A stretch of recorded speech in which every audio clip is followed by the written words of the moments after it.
Hey team, is your business running you or are you running your business? Perhaps you feel like you're being pulled in all directions. You've got too many balls in the air. It's a symptom of no systems or processes.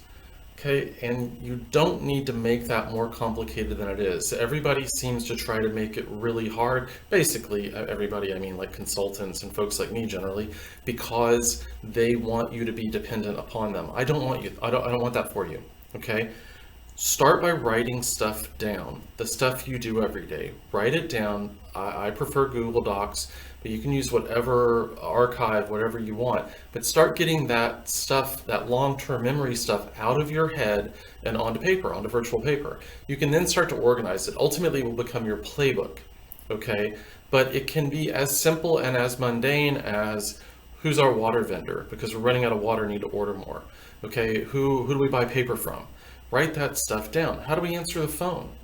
Okay, what do we do when a new client comes on board or a new patient calls or somebody comes into the office or whatever those things are that you do repeatedly?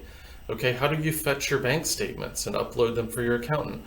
Write it down. If you write it down, you're going to be interrupted less. People are going to be asking you fewer questions because you start getting them conditioned to look in the playbook.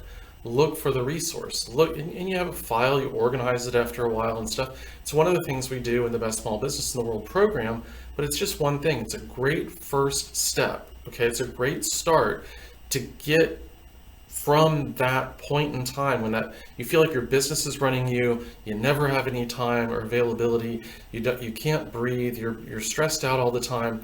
Start writing stuff down, not just what you do, but have everybody else do it too. It's a process. It's gonna take a while, okay? Be patient with yourself, but try one today. If you try one today, you celebrate those wins, okay? Whatever it may be. Again, it can be super simple and mundane. It can be more complicated, but don't bite off the complicated stuff first. Do that later, but start getting some of this stuff out, the things that you get interrupted about every week or repeatedly or daily, whatever that is. Write it down, commit it to paper, virtual paper, whatever, and then let everybody have access to it, know where it is, and start that ball rolling. Your life's going to be so much better.